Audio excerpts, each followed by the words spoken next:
place to be. Amphibious. Yeah. Let's see. You weren't down there during the big doings down there in Rio for Lent. No, I didn't make Mardi Gras. No. What is Mardi Gras? They call it something else, but it's the night the Lent begins. Yeah. I had a guy I worked with. He went down there for that. Yeah, for that big affair. All the people are out on the streets. Hey, I'll tell you what I did for my birthday recently, my 60th birthday. I wanted to go to India. But I wanted to go to India for my birthday. India? Yeah, but the requirements, the visa was so brutal. It made it so hard that I said, forget it. So I looked up for a good price. I looked up another place on the planet as far away from LA as I could find. Yeah. I found a good rate to Kuala Lumpur in Malaysia. So I flew into Malaysia. Where? Malaysia. Kuala Lumpur. Oh, okay. Malaysia, near Malaysia, yeah. Malaysia. That would be a good place to visit. Oh, yeah. It was exotic. It was beautiful. It was clean. It was very hot. But I saw on the very night I got there from my hotel in Kuala Lumpur is one of the most beautiful cities I've ever seen. Well, they got the big tall buildings. Exactly. Yeah. And their newest building is called the Modoc Building. It's now the second largest building in the world. It's called the Modoc. And they just opened it up on my birthday in April, the month of April. And the point is, my first night in Kuala Lumpur, I was watching my view. I had a great view of this giant, new, beautiful building. It's blue. It got hit by a thunderstorm. Huh. I watched 5-hour thunderstorm just attack that building, and it's withstood lived to tell about it. But it was like a christening of that building, getting that lightning storm. Malaysia's a very modern place, apparently. Modern, very Muslim, a lot of hijabs on the women, but very hot and very hot. Yeah, I don't know. It is a Muslim country, though, isn't it? Yeah. And does everybody stop in the couple times a day and stop? 5 times a day. They face Mecca on their stops. Yeah. But it's interesting that Kuala Lumpur is very mainly Muslim, but it's a lot of Chinese, Hindus. It's a mix of everything. A lot of Chinese, I think. Yes, Chinese a lot of Chinese. There's an article right here in this Smithsonian here about durian. Yeah. That's where you go to get durian. Did you get some durian? You know what? I remember the name. Remind me of durian. What is durian? It's a fruit. Let's find it. Oh, yeah. It's this giant. It really tastes horrible, but it's it says. Oh, it says it smells like a dead body. It's horrible, man. It's like a rotting avocado or something. Yeah. But it's like. Its medicinal qualities of it is unbelievable. Well, that's what they said. It's become very popular. Yeah. Well, durian. Story. There you have. There it is. Yeah, the prickly. Oh man. I guess if you go to Malaysia, I wind up having to take. Yeah. Oh yeah. You could go to the markets and you could see. I mean, they had Chinese food. They had durian. They had. Just about everything you could imagine. Yeah, this guy that wrote the story, this woman that wrote the story, anyway, she went over, she became really, just had to have the best durian, and Malaysia is where it is. Well, Malaysia is also famous for its Malaysian tigers. The tigers are... which I never quite understand because it's so hot there and the jungles are even hotter. How do the tigers with that giant coat, they've adapted to it, but how do they handle that heat all the time? But a typical day for me is I'd wake up, get on my motorcycle, I take a motorcycle up to the elephant sanctuary Yeah. buy a $5 big bushel of bananas, and I would feed the elephants in the sanctuary for 2 hours. I would love it. I was like, what is this? And then I'd go to the ocean, do some swimming, do some training, build up my appetite, and then I had this little beach shack that served up the best Thai Malaysian food I've ever had. Healthy, tasty. I wouldn't know what to order, what to eat in Malaysia. Oh my God, it's all really tasty. You know, they got a mix of all the food, but they really they emphasize their cuisine, their exotic cuisine. In the airports, they advertise it, and there it is, durian. Yes. Durian. Yep. Yeah. There's the Oh, look at that. Yeah. See these night markets I would love. I was eating fried grasshopper, Forget it. scorpions. They would eat, No. yeah, look, it would look like this basically. Fried scorpions, but this is a typical Malaysian dish right I here. don't think I'd make it down there. Yeah. I'd starve to death. I know. I saw a movie one time where they were eating grasshoppers down in North Africa. They had them all pushed into a paste sort of. Oh my God. See, what an episode. Hemingway in Pamplona. This is a good magazine. Oh my God. I'm going to look this one up. It because I've finished with it. Are you It's serious? got a good story about Hemingway in it. I've been following him around for years. Yeah. I've been to Pamplona. I've been to his spot in South America. All of his spots in Idaho. I even went to where he lived in Idaho. Where he lived in Idaho. Wow. Yeah, I was over in Pamplona on a tour we took to Spain. Yeah. But we stopped in Pamplona, walked up that street where they run the bulls. And, went down to the big where the statue of Hemingway is. Yeah, the big down statue. there. Went down to see that. Yeah, that was a tour of Spain. What decade was that? How long ago was that? Roughly. About 2000. Oh, so recent. Okay. Yeah, recent. Yeah. Yeah, it was a good trip to Spain. It was a good tour. We started in Madrid, went north, went up there through up north. We never got as far up there as the Basque country. We stopped at the churches and we stopped at the monuments, like you do on a tour. The bus tour is good in many ways. They go to the places that the tourists want to go to. And we came back. We stopped in Pamplona for lunch. Spent a couple hours there. Went on across to Barcelona. But on the way, you turned and went up to this monastery up on top of the mountain up there. Yeah. And that was worth visiting. This monastery was. Then you go to Barcelona, and we had a good hotel, just one block off the main drag there. I can't remember the name anymore. It runs from the port right up in the middle of town. Then you go on down to Valencia, and Valencia was where they had the World's Fair there at one time. Wow. It's worth visiting. And then we went on down to what's his name? The town where they have the big Muslim palace there. Okay. Yeah. And then we went down to Gold Coast. Yes. Down there, it looks like Miami Beach. Oh wow! Isn't that wonderful?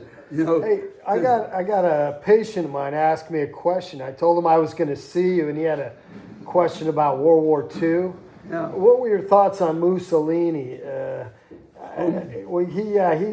He's a historian, and he just wanted to get a front row view from you. What did you think of Mussolini? Well, I think he made a bad choice by getting in with Hitler. Yeah, did he sell out the Italians? The Italians did not want to be aligned with Hitler. There you go. And that was a bad choice. He never should have done it. And as a result, he got himself killed. And by the Germans or what? No, his own Mussolini, people. When Italy collapsed, the German army finally collapsed. He tried to flee, and he got caught by the partisans. Okay. They caught him. They lined him up, him and his girlfriend, and shot him and hung him up by their feet. Whoa. and took pictures of him. Whoa. That's how he finally wound up. Oh my But God. Mussolini was very popular in the United States back in the 20s. Yeah. He made the trains run on time, they say. And he did a lot of building and modernized Rome and modernized Italy. He was the fastest, but he got things done. And overall, why Hitler admired him at first, until it turned out that the Italian army was no good. Italians aren't interested in fighting. There never were much in the way of soldiers, ever since the Romans haven't amounted to anything. What do you think happened? How do you go from the greatest force in the world, the Romans, to how do you go from the greatest force in the world, fighting force, the Roman army, to just decades, or I'm sorry, Well, a couple thousand years later. a couple thousand years. What happened? The Rome collapsed, back in the 5th century. And from then on, there was no Roman army anymore. And they were run over by one horde of Easterners after another. All the tribes originated in Asia and India, and they moved west into the Western Europe. And Africa One too? after another. Africa too, or Yeah. India and... Well, some of them got as far as Africa. The Vandals got all the way to Africa, but most of them came in and settled down. Like northern Italy, the people are a different tribe up there in northern Italy from what the southern Italians are. Southern Italy is just not Italians. They brought everybody back as slaves wherever they went. They brought back Jews, Romanians, any place the army went. Well, they'd sack the place, kill as many of the men as they had to, then bring all the people back and sell them in the slave market. in southern Italy. In southern Italy, in Rome, yeah. And Rome was run by slaves. All those big buildings and Colosseum, that was all built by slave labor. Built by slave, all of it. And of course, after a while, they become part of the population. So southern Italy Italians are just a blend of Easterners, of Middle Eastern people, North African people, and the basic Italian tribes.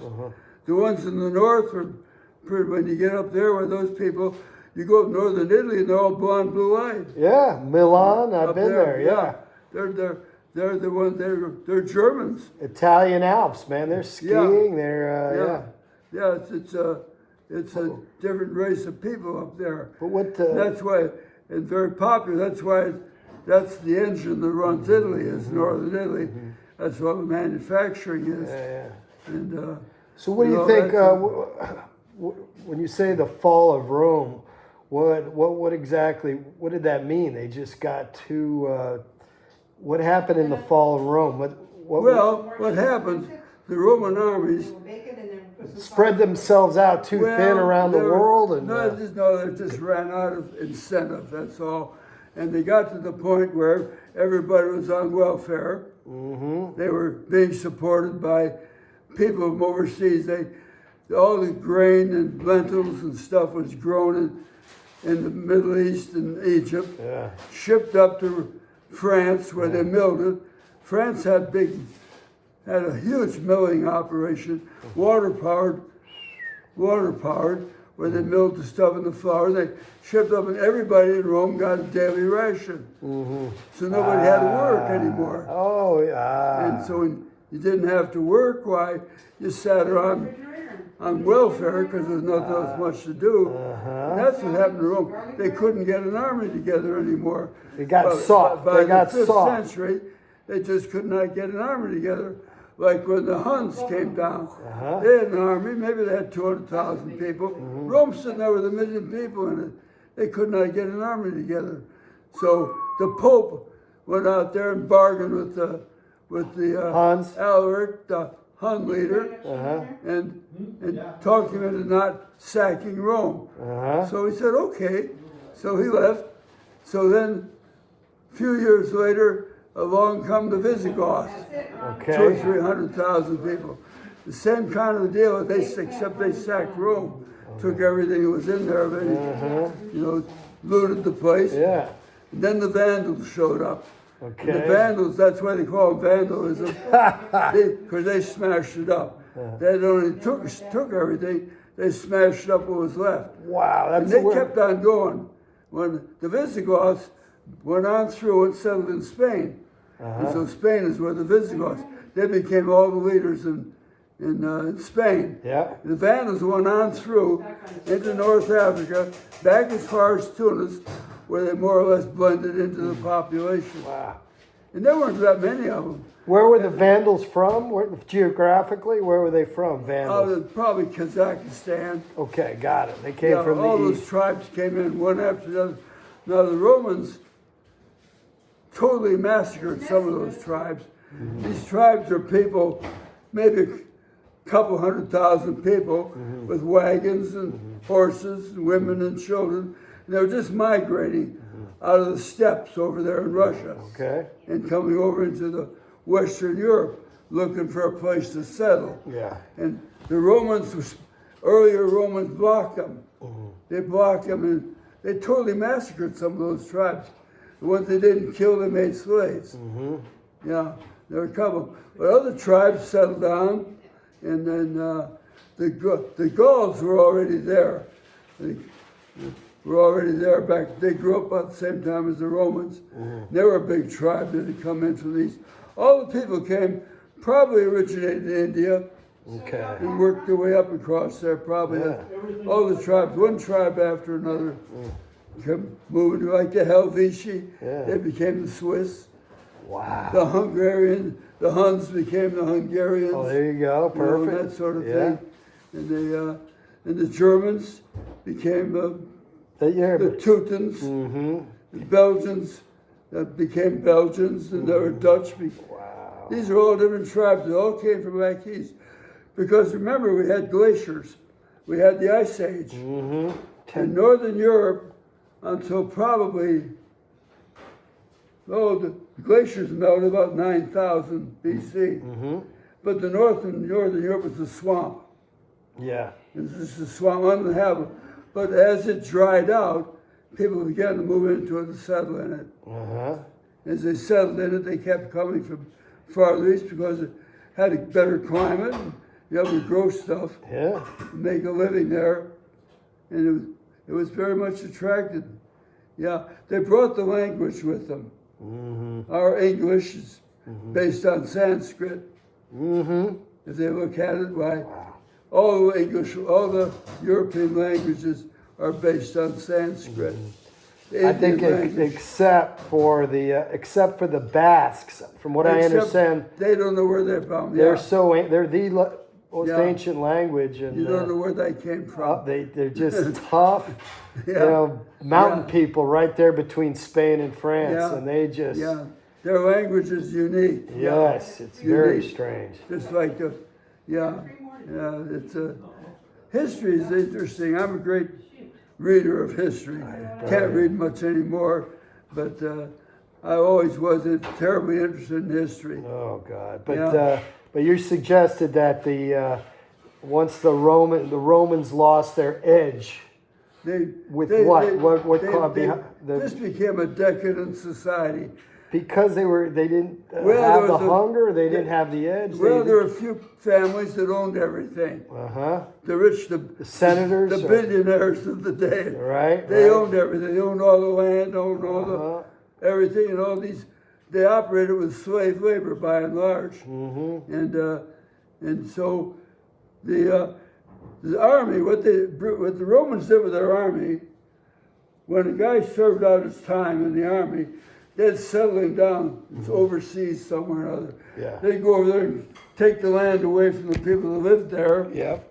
And take it away from them and settle their soldiers there. So eventually they became the ruling class in France and Midland and Anatolia, where Turkey is, North Africa. Those are all the people that ran things were all ex-Roman soldiers. Visigoth, except maybe even over in in Spain, where you had the Romans settled in Spain also. Yeah. They become the leaders. The tribes that are already there were all subservient, just like in France, the same way. Yeah. Yeah, people. So Mussolini, his mistake was of obviously going with Hitler. He went against his own people and sided with Hitler. Well, what was? I don't know about Mussolini was ambitious. You know, one big knock on Mussolini is when they attacked Ethiopia. Right. He sent his army and Air Force down there to seize control. He wanted to have everybody else had an empire except the Italians. And the Germans had an empire, the British had an empire, the French had an empire, and Italy did not have an empire. Yes. So he sent his people overseas, and they're going to build an empire in Africa. So they grabbed Libya, took care of that, but Libya wasn't much. And they went down to Ethiopia and attacked Ethiopia and settled down there just before World War II. Yeah. Well, during World War II, the British sent an army down there and chased them out of Ethiopia. Okay. And they were not much in the way of soldiers in North Africa. During all those campaigns that British had against Rommel, he had an Italian army there too. But the Italians didn't have their heart in it. They just lost their edge. They had no heart. And when the American army showed up, they were more in favor of joining the Americans than they were the Germans. Yeah, I remember when I was there. I was there right after, before we invaded Sicily, right after the German army surrendered. And we'd see troops in the Italian army surrender to it. Here they'd come by, a bunch of guys, the Italian soldiers come marching by, Howard and Camarade, and hi, they're just happy as hell to see us. They did not like the Germans. Oh my God. They did not like them at all. Yeah, we were all, the Italians. And after they landed in Anzio, I was in the southern first landings. I missed out on the ones in Anzio because our ship got sunk. And so the Italians switched sides. They surrendered. Then the Germans occupied Italy. And the German army was very good and very efficient. And they managed to hold off the American army for a year and a half. All the way from the middle of 43, all the way up to the end of the war almost, the German army. Italy's not a good place to fight a war. It's all mountains. Like Korea. Easy to, you're always attacking uphill. They're on top of the hill and you're trying to chase them off. It's a bad situation. Interesting. And I had a good friend that I worked with that was in the American Army, and he fought his way up all the way up. He was over age, actually. He was over 40 years old and still carrying a rifle out in the rifle company. And he was in the same company as Burt Lancaster. He and Burt Lancaster were real good friends. Isn't that interesting? That was the days when the actors actually went to war. That was right. Yeah.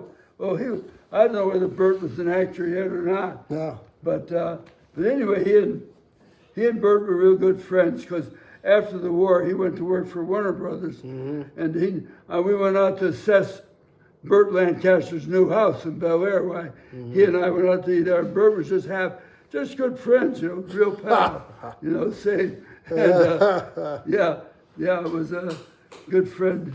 Yeah, he said one time they captured a German supply train, and so going through to see what they had, they found all this money. They figured, well, it was counterfeit.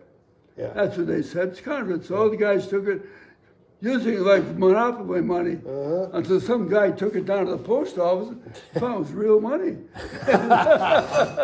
He went down and bought a whole bunch of money orders with it. This isn't monopoly so they all split up a whole bunch of money that the Germans had there. Interesting. $200,000 worth of money the company split up.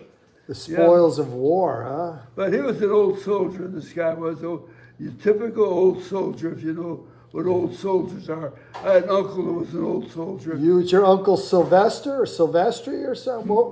Well, you told me many stories about your uncle. Is it Sylvester? Wasn't there Sylvester or Silvestri? No. Well, Uncle Rube was in World War One. Okay. Yeah, he got a Silver Star. He had a scar on his arm. No, a Silver Star. Medal. Wow. Oh, that's the highest. The highest rank they give you. What? Until you get the Medal of Honor or something.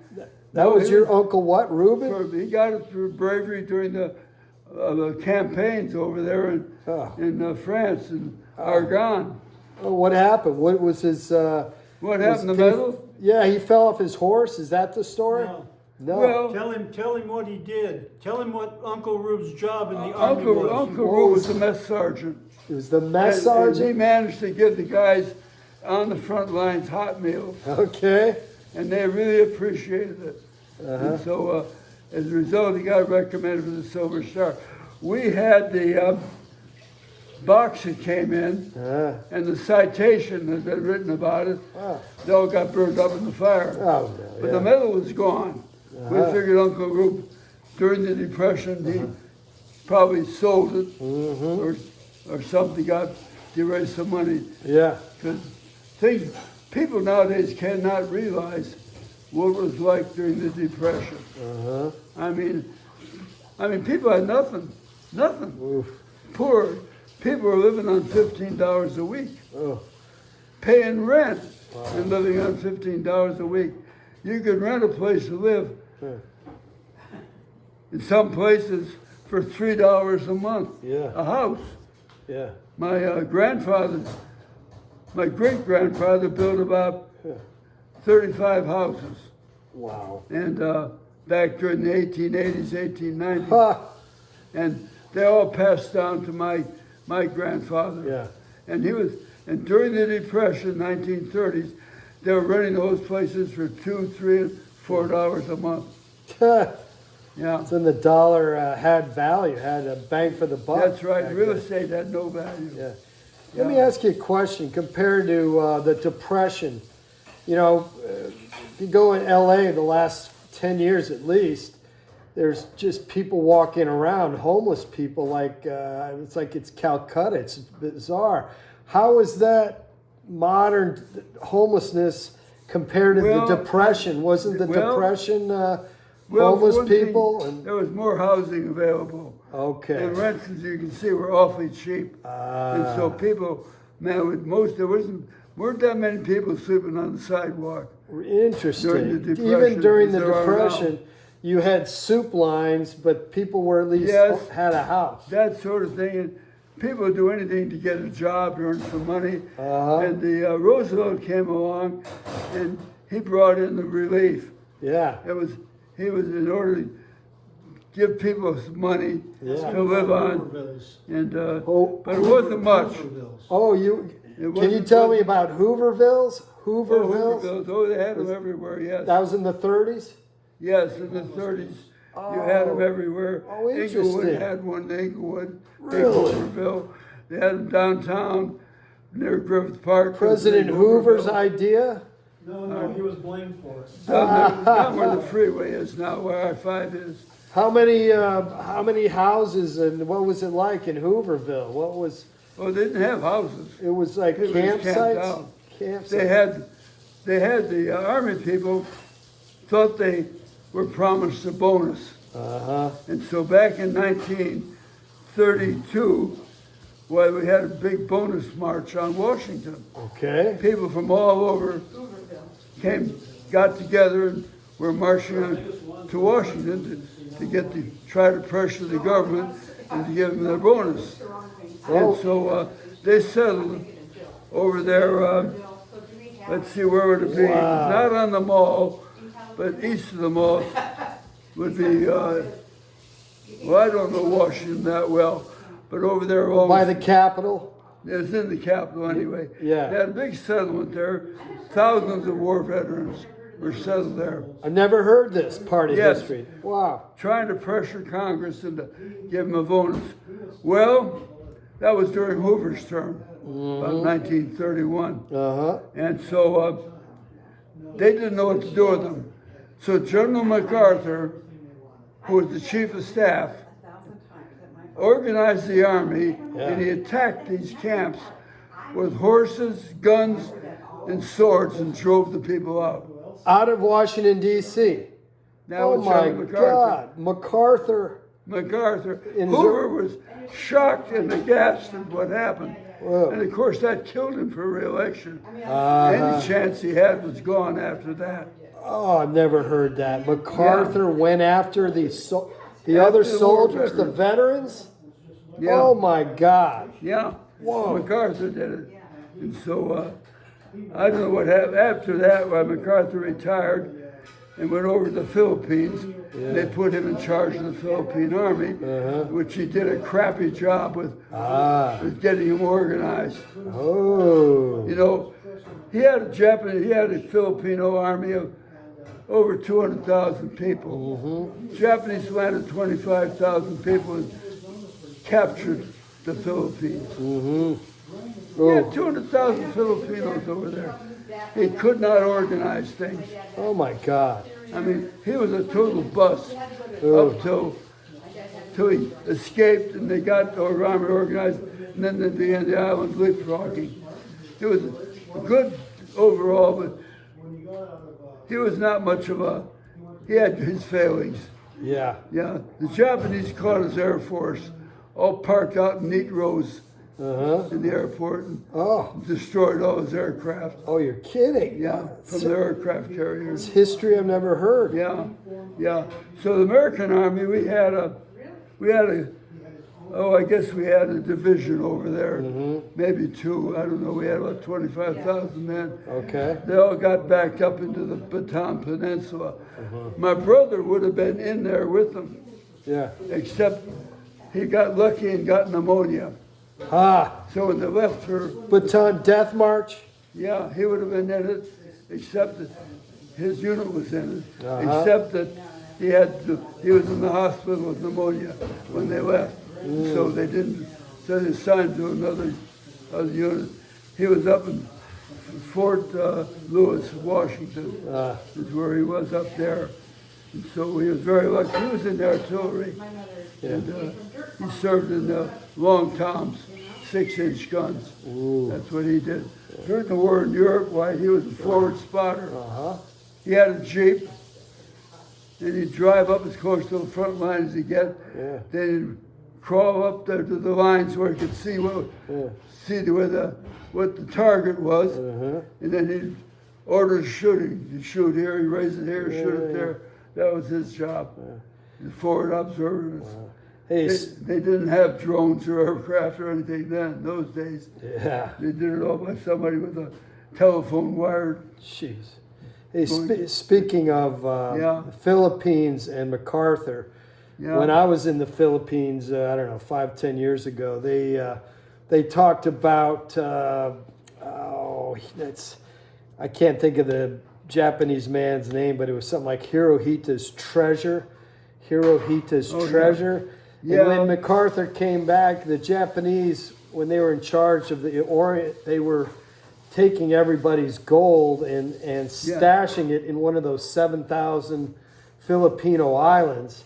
And they put booby traps and, Well, they think that somewhere there's still some gold, a hoard of gold. He took it all out of what's the it called, banks. Horohitos or something? I mean, they have a program here where this guy goes, they're still goes looking for it all the time. And Josh Gates has been over there looking for Who? Josh Gates? Who's that? The guy on that program, Expedition. Oh, good. Oh, there you go. Yeah, so he it's was still, over there looking for it. but apparently when MacArthur was coming back and, about to take over, they sunk a whole ship with a lot of gold. Nobody knows where it is, But or where it went, or somebody's already found it. You never know. Yeah. But Anyway, they claim that people are still looking for it. Yeah. And the Japanese, instead of surrendering Manila like they should have, remember Manila was the pearl of the ornament of the Orient. Yeah. And they destroyed the city,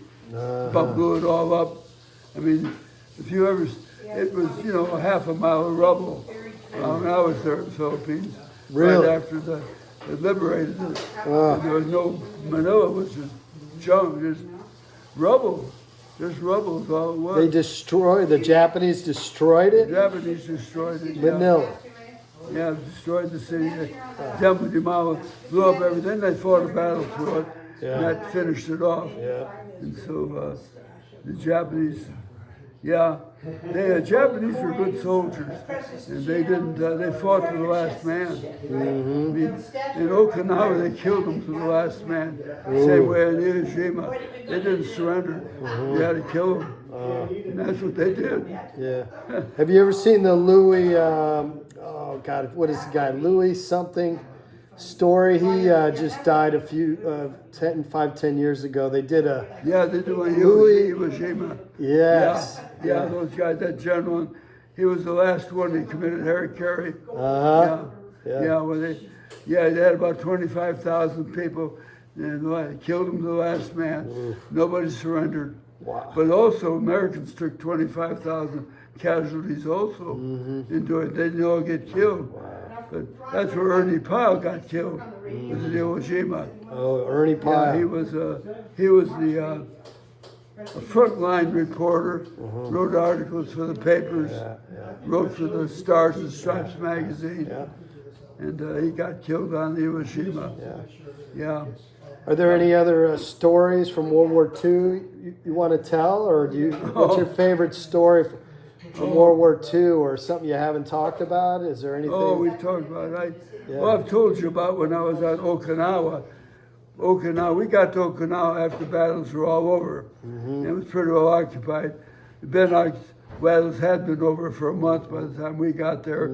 We pulled up. We were up on the beach, right in Naha, which is now the capital. Because you bent the rudder on the prop, right? We were there, parked, and right next to us was I'd say 100-foot long ship was parked next to us.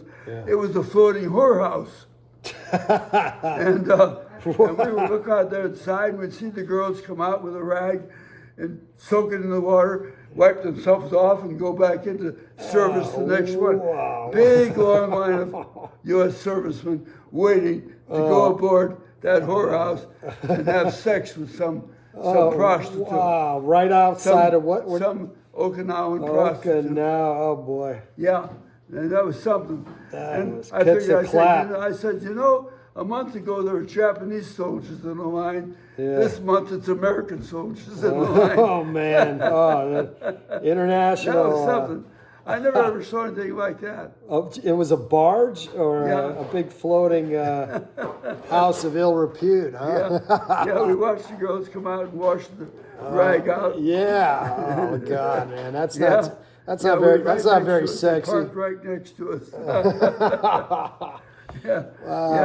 That was one of the sights I remember. That's part of the history you don't hear in the books. I love those stories. We had I did not like Okinawa. That's part of Japan, of course. Yeah. And it was the south end. It's the last island south in Japan. And that's where they're going to stage the invasion of Japan. We were all going to, and our LST got shuttled around an awful lot when we were over there. Most of them were sitting at anchor down there at Lady Gulf. Oh gosh, there must have hundreds of them down there. Down there, they'd made this invasion of Lady Gulf. And we came in too late to be involved in that or to be involved in the invasion of Okinawa. And we did visit Lady Gulf though. And but we shuttled around, hauled people from here to there to somewhere else. And we had they loaded us up in the States with aircraft tires. We had a big load of tires for B-29s. And so we had to deliver them. And so that by that time, they'd shifted the B-29 base from Guam and Saipan up there to Okinawa. Closer, Because they were closer to Japan. And so we had to deliver those tires there in Okinawa. And that's what I told you. We ran up on the reef. Well, yeah, with the Captain went up there and looked at the reef. He said, "Ain't no beach here." And the Army says, "We got to have those tires." Ooh. He says, "Okay." Wow. So he put it at full speed and rammed it right up on that reef. I thought sure as heck it was knocked a hole in the bottom of the ship. Yeah, but he knew. But they were tough old ships. Yeah. And it didn't. What, like a eventually, foot thick hull or 2 foot thick Eventually, hull? tide came in and we pulled it off the beach. Yeah. So where were you the moment you found out the bombs had been dropped? Where were you? When did you find out the bombs had been dropped? Pardon? Where were you when you heard that the bombs were dropped? We Yeah. were at sea. Where? We were at sea in the South China Sea. Okay. West of the Philippines. This was after you ran aground or before? No, that was after this business, with the Okay. B-29 tires. We were shuttled up and down between in the Philippines and different ports into Okinawa and back.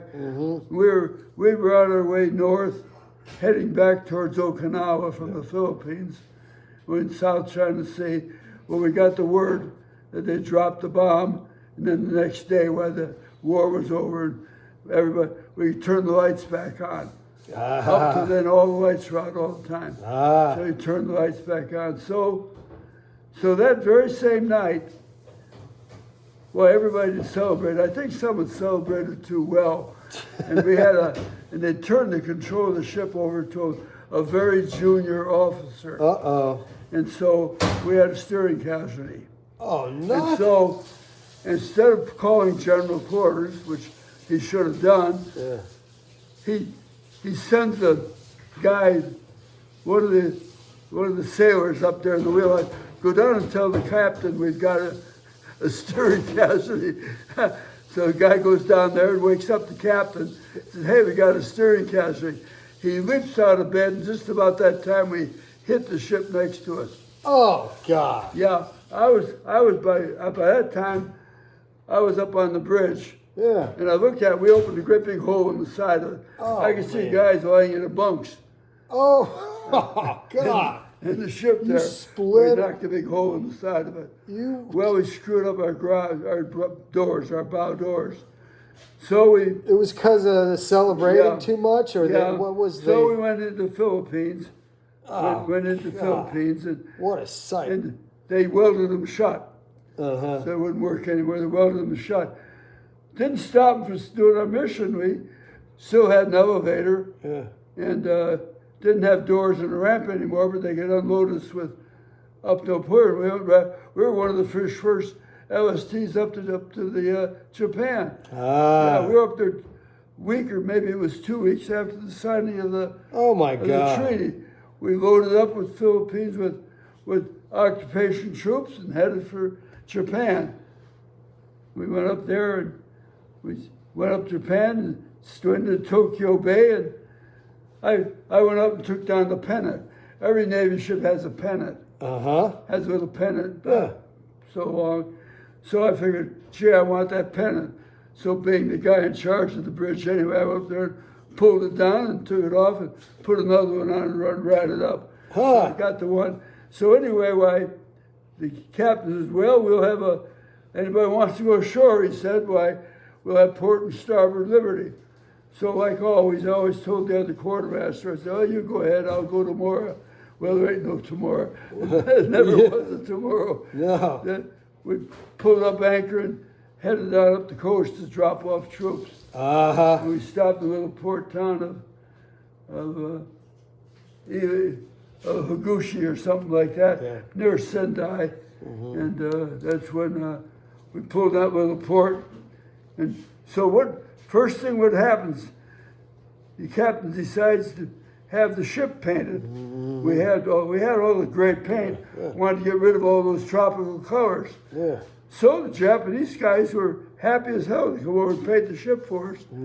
So they did it very quickly and much better than our own people would have done it. So we got the ship painted where they're in this little port. Nice color. Yeah, and Battleship gray, was it? Battleship gray, all painted gray. And so I went looking for souvenirs. Yeah. So on the dock, there's this great big bin Yeah. with scrap metal in it. Yeah. Yeah. So I looked at the scrap metal and said, hey, there's a real nice vase in there. Uh-huh. I'll take that as a souvenir. Uh-huh. I reached there and fished it out. And I looked at it, and it had been made from an artillery shell. Shoot, it was somebody's ashes that had been in it. Oh. I didn't know that. Oh my God. I brought that thing home with me. Holy mac! It had the guy's name on it in Japanese. Whoa! So you're The saying it poor was guy a been- shell? It was about this big. It was about a 5-inch shell. Okay. And they'd taken it down, and the base was flat, and they'd turned it to open it up and to make round vase. Uh-huh. And they used it to put his ashes in. An urn. So I had that home. That was burned up in the fire. Oh man, so much. Yeah, So I was much. thinking, geez, I'd sure like to send that back to Japan. Yeah. Oh God. Yeah, I had that. Yeah. That's when I went on to Sendai and got a rifle. Yeah. Hey, When I told you about that. I went to Sendai. Yeah, you were. There's piles of rusted Big rifles. pile of rifles. They weren't rusty particularly. They They were were still just working order. dumped there just a couple weeks before. Great time. So I'm I so glad went in you there, and that's when they got sold it. your way. Yeah, the guy said, help yourself. So take all all of it." So once we dropped the bombs, the Japanese soldiers, everybody surrendered, and part of the surrender is they had to give up their weapons, No, and they had- put them in these giant piles. Yeah. Wow. They probably marched by and threw the rifle in the pile there. And then they were free to go. They were Free to once go. they were dropped Yes, up. we never interned any Japanese soldiers. We did intern some German soldiers. Yeah. My cousin Dutch, who was with Patton's army, Yeah. he was Dutch. assigned to guard German prisoners. Mm-hmm. And they had a big camp Yep. for the Germans, and they processed them. What they mean when they processed them, they marched through and they'd be interrogated. What unit were you in? Yeah. And find out who you were. What they were looking for was SS people and that sort of thing. Gestapo, SS. SS, yes, people that had committed the atrocities. And so, anyway, the Germans were anxious to get out of the camp, get processed. Yeah. And Dutch says he was on guard duty. Yeah. He says the 4 guys made a run for it. Bam, bam. They shot him down. Whoa. Just like that. Boom. Just no, you're still a prisoner. Yep. And that's what happened. My older brother spoke a little bit of German. And he was assigned to process. What was his first name? Gene. Gene, okay. Gene. And he was assigned to, he was a sergeant. Yeah. And he was assigned to interrogate prisoners. Yeah. Not many people spoke German, but he spoke enough. Yep. So he had an office and a desk. He said in the desk, he had all these various insignia, rank insignias. And he'd find out who he's going to talk to, and he'd put one rank higher. He said he'd be a captain one time, lieutenant another time, a major another time. Just he said he'd pin him on before the guy came in. Pull rank. And he said they pull a little act sometime. It what? Act. Uh-huh. He said they'd get some guy in there, some senior officer, and they'd interrogate him. And if he was not cooperative, or they'd stage an execution. Ooh. They'd march a bunch of guys down, Set him up against the wall, Yeah. and attempt to shoot him. Actually didn't shoot him, do a fake execute him. Yeah, yeah, execute him. But they really didn't. It was just all phony, just staged to impress this guy they were interrogating. Were the guys that were marched up? Did they know they He were? was an American soldier. Oh, it was American. Okay, dressed full. in a German uniform. Oh God! And Yeah. they just staged this thing so the guy would see him, boom, shoot this guy. They drop. And they make him more amenable Yeah. to answer the question. Yeah. Because he figured if he'd answer the question, he'd be next to shot. Oh boy! So they did that. That was part of the act. Did your? This is But your. that was his duty there for, I don't know how long, several weeks. And what kind of before- information would that divulge? That it would just divulge. Yeah, but eventually then he got enough points where he got discharged and came back to the States. He was back in the States That was my dad. when I was still over there in the Pacific. That's not Dutch. That was Ruben. My dad. What was That his my fir- dad, fir- Gene.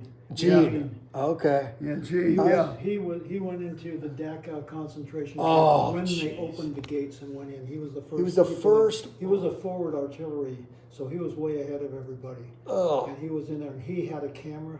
Yeah. And he photographed the whole place. Oh, the Stacked horror. pictures like this. The horror. Unbelievable. Oh. Absolutely unbelievable. Yeah. Oh no! And it probably haunted him to his death. I mean, I don't know. He would not go back to Europe. Mark invited him to go to Europe with him, and he wouldn't go. Oh no! Oh, gee. And I'm so sorry. I mean, that must have been something. And you saw the pictures? Oh yeah, I have them up in Garberville. Oh, those are probably. And I mean, I figure I'll give them to one of these organizations. well, yeah, the what is it? The Tolerance Museum in L.A. That would probably. Something like that, yeah. But it was similar to the things we've seen on TV and some of It the. was awful. These people were skeletons with skin on them. That's what we saw. Standing there, and piles of bodies. What the hell? And trenches dug, huge trenches full of dead bodies. And that's the ones you saw. Maybe probably 1,000 didn't others you even- didn't see. Yeah. And this was a small camp because I went to Dachau when I was there, Yeah. and they only had 2 ovens. But they had these rooms. They had these big rooms that they would take the Jews in and tell them they were going to get a shower. Right. They'd pack the room, and then they'd put poison gas in it, and then they'd burn them. Oh, what the? That's just the definition of evil. That's as evil as it gets. So all the people that lived around it, of course, said, we didn't know what was going on there. We had no idea. And I know his mother's had a cousin over there that was close by, and that's what she said. Yeah, it They was. said, we didn't know. We just It was thought-" compartmentalized. Well, they knew what was going on. They turned a blind eye. The Is what. trains are coming in and unloading these people. Yeah, there was. They were culpable. They pleaded. Well, what option did they have? Yeah. They could- Right. Yeah, if they tried to do anything about it, they'd be in there with them. What did you think of the of what you know? I'm curious. What did you think of the Nuremberg Trials?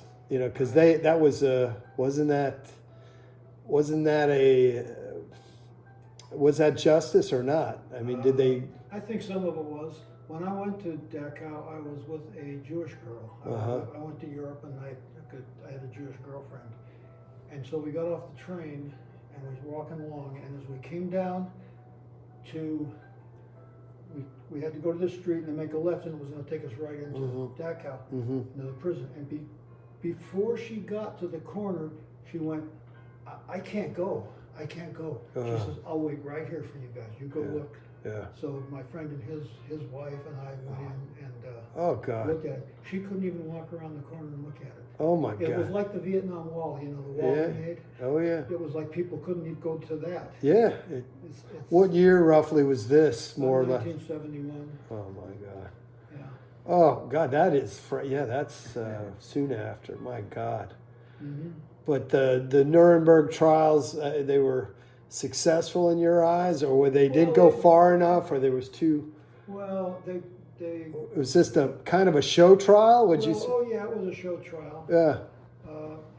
And they got, I guess, most of the top ranking guys there. I don't really know a whole lot about it. Okay, gotcha. But they did kill a bunch of people after it. Oh, they hung a lot of doctors. A lot of a lot of that kind of What did you think, Martin, of the? What did you think of the Nuremberg trials? I think they were great. They just didn't hang enough of those guys. They didn't go far enough. That's my feeling. It got some of the evil doctors. I know that. I would have hung everybody in the SS above the rank of lieutenant. Wow. That's what I would have hung. I would have hung them all. The Russians wanted to. They wanted to hang all of them. That's what I did, but they didn't. They just took a few senior officers, and that was all. Whoa. But, So I was all for the Nuremberg trials. They let too many of those guys get away with what the crimes that they committed. The thing that people don't realize is that most of the Jews that were executed and gassed were Poles. Polish They weren't Germans. Jews. There weren't that many German Jews. Ah, Most of them there are a lot of Polish Jews. interesting. And they're the ones that took the brunt of it. Yeah. They were. Have you ever been over there to Auschwitz? No, I haven't. I want to go to We Warsaw. went there we took a tour of Eastern Europe back in whenever, 1995, Okay. 96. And one of the stops was at Auschwitz. And I tell you, it's pretty heartrending to see that place. Actually, to see it, it's, yeah, do you want to see where to walk down in the gas chamber and see what it was like in the gas chamber, and to see the ovens. The horror. Yeah, I mean, it really gets to you. Oh, Yeah. So And yeah, that was a good trip we did. We did Eastern capitals, they called it. Started in Berlin, went over to Warsaw, went on south down to Slovakia, to Bratislava, then over to Vienna. Or no, not Vienna. We went to Vienna, then over to Czech Republic, to Prague, back to Berlin. Trip took 2 weeks. It's kind of a nice trip. A lot of things to see. Wow. And I guess I've been on probably 8 or 10 tours. Jeez. Yeah, eight or 10 of them. Went on a couple of them. We went over and rented a car and just drove. And between the two of them, I think for most people, why the tour is the best way to go. Probably better way to do it than to rent a car and make your own accommodations. More fun when you go over, particularly if you don't have reservations. Where are you going to sleep tonight, you know? Yeah, they didn't have Airbnb. Yeah, that was fun. And the first one I went over was 83. Yeah. 1983. The dollar was still strong. Yeah. Yeah, 83. I bought you something. Bang for the You buck. could rent a B&B, a room with breakfast for $8 a night. Yeah, Next time I went over, which was 97, the same room was $95. yeah. Oh Went God. from $8 to 95 in 12 years. Bang for the buck isn't going to be. You know, one of my plans this October is to fly into Spain and do what's called the Camino, a part of it's an ancient trail. It goes through the mountains, the Basque You're going to hike Mountains. across, you mean? I think You so. gonna do It's the that? Camino. I've done part of it already, and I want to go finish another section between San Sebastian and Ibarra. It's supposed to be beautiful. I want to go to that section. There was October. you ever saw the movie made, wasn't it? Yeah, The Way with Martin Sheen. Martin Sheen Martin and his Sheen, I knew Martin Sheen. You knew him? Yeah, he went to church. Went to the same church I went to. Our Lady of Malibu, yeah. Yeah. He still goes there. Yeah, yes, that would be wonderful. Great to walk across the Camino and get over there in the church and watch them swing the great big. I gotta see that, yeah. And all those little pensions, though, they're all set up. They're like camping, but I don't know what it's like now. I never, of course, never got near it, except when our tour of Spain. We got up there to northern Italian city before we got up there to where they have that aluminum building. While we turned east and went over to Pamplona, and that's certainly worth walking the trail. I think it's 500 or 1,000 miles, but if I do a little section here and there, that won't be so bad. Yeah, of course. I don't know how crowded it is now. And they probably have places to stay. Yeah. Well, in the early days, there were no places to stay. No, they every 10 or 15 miles, they have these pensions where people can hike 10 or 15 miles a day, and then there's like a country. We get a place, we get a meal. Yeah, like a little Airbnb or a little pension. Oh, I think that's wonderful. I'd like to have done the whole thing earlier. Yeah. Yeah. What do they call it? Camino or something or other? Camino de la something, yes. Yeah, that'd be great. Yeah, but it's an old pilgrimage, spiritual pilgrimage. They've been doing it since the 14th century. Yeah, exactly. Kind of fell out of. People stopped doing it back in the 19th century, but they're back doing it again. Yeah. Yeah. I love that movie, The Way by Martin was a good Sheen. movie. They did a great job, didn't Martin they? Sheen did, yeah. That's Did the wonderful. movie, yeah, yeah. Him and his son made the movie. Yeah. Yeah. Hey, can I get you something to drink? I'm going to use the restroom real quick. Do you want Pardon? do you want something to drink? Water? Something to No, get? no, I'm I'm gonna use okay. I'm going to use the restroom. I'll be right back. I'm okay. I'm just talking too much.